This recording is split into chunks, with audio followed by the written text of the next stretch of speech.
Good morning, students.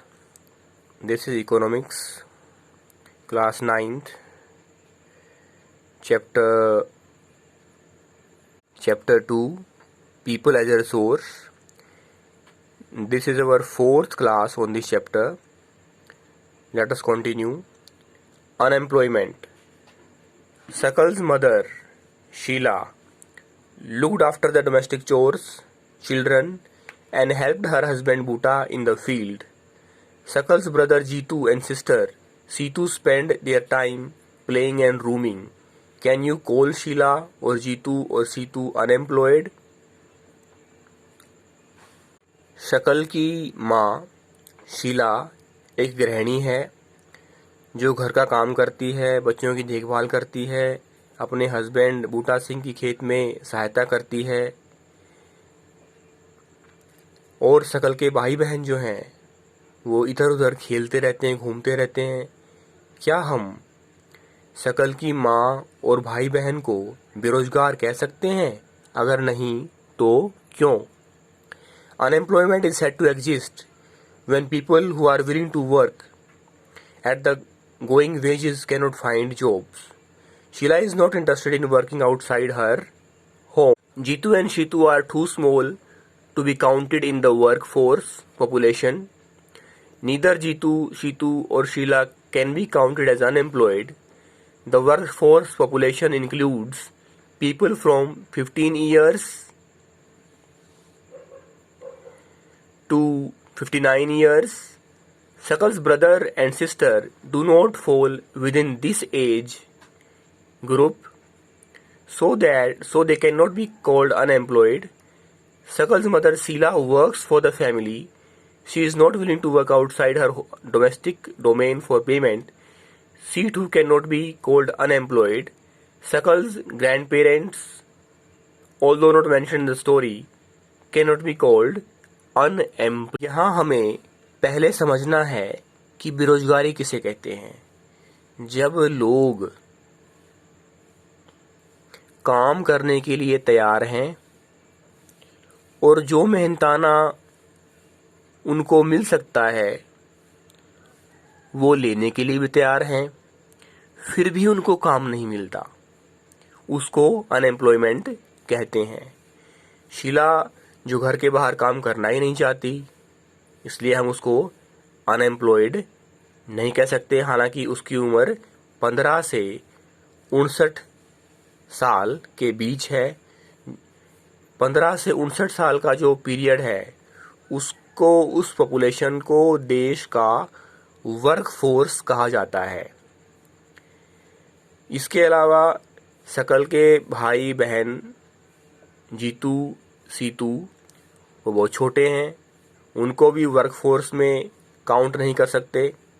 In case of India we have unemployment in rural and urban areas. However, the nature of unemployment differs in rural and urban areas. In case of rural areas, there is seasonal and disguised unemployment. Urban areas have mostly educated unemployment. Seasonal unemployment happens when the people are not able to find jobs during some months of the year. People dependent upon agriculture usually face such kind of problem. There are certain busy seasons when sowing, harvesting and weeding and threshing is done. Certain months do not provide much work to the people dependent on agriculture.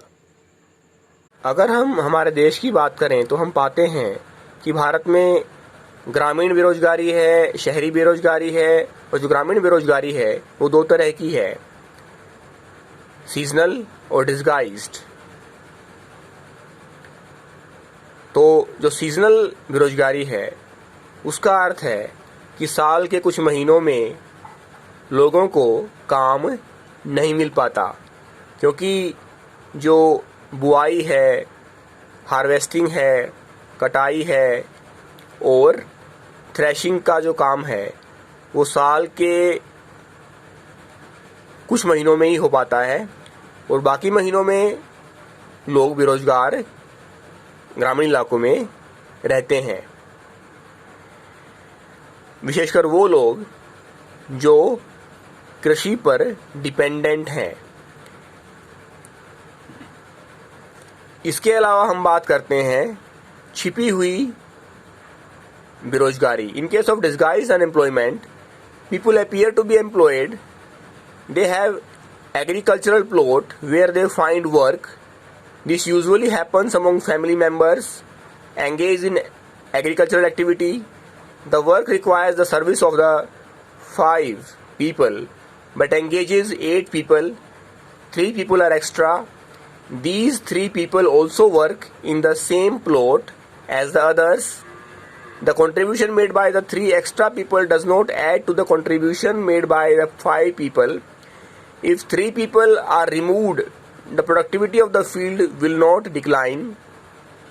The field requires the service of the 5 people and the 3 extra people are disguised unemployment. अगर हम छिपी हुई बेरोजगारी की बात करें तो इसका अर्थ है ग्रामीण इलाकों में खेतों में जहां 5 लोगों के काम करने की ज़रूरत है, वहां अगर 8 लोग परिवार के लगे हुए हैं काम करने में और फिर भी उत्पादन उतना ही हो पाता है जितना 5 लोगों के काम करने में हो पाए, तो जो 3 लोग हैं वो अतिरिक्त हैं, वो उत्पादन में भूमिका नहीं निभा रहे। इस तरह से वो काम करते हुए भी डिस्गाइज्ड अनएम्प्लॉयमेंट के तहत आते हैं। In case of urban areas, educated unemployment has become a common phenomena. Many youth with matriculation, graduation and post-graduation degrees are not able to find job. A study showed that unemployment of graduate and postgraduate has increased faster than among matriculates. A paradoxical manpower situation is witnessed as surplus of manpower is in certain categories coexist with shortage of manpower in others. There is unemployment among technically qualified person on one hand, where there is dearth of technical skills required for economic. जहाँ तक शहरी बेरोजगारी की बात है, वहाँ हम शिक्षित बेरोजगारी पाते हैं, एडुकेटेड अनएम्प्लॉयमेंट पाते हैं।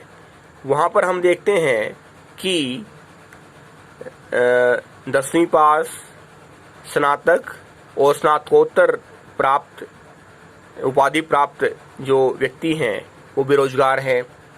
यहाँ तक हम ये जो अध्ययन है वो हमें ये दिखाता है कि ग्रेजुएट और पोस्ट ग्रेजुएट जो लोग हैं उनकी संख्या 10वीं पास पढ़े लोगों से बेरोजगारी की लाइन में बढ़ रही है, ज़्यादा बढ़ रही है।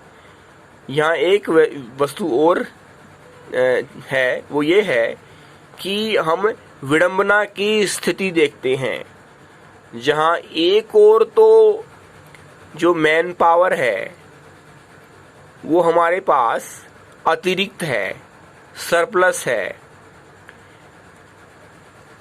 जिनमें हम नॉन टेक्निकल लोग पाते हैं जिनको काम नहीं मिल रहा। दूसरी ओर जहाँ काम है, जहाँ रोजगार है, टेक्निकल सेक्टर जहाँ पर है, वहाँ पर हम देखते हैं कि टेक्निकली स्किल्स लोगों की संख्या कम है। तो जहाँ हम इस तरह से परिणाम ये हुआ, एक और तो जहाँ लोग हैं वहाँ काम नहीं है, रोजगार नहीं है, और जहाँ रोजगार है वहाँ उसके उपयोगी लोग नहीं हैं। अनएम्प्लॉयमेंट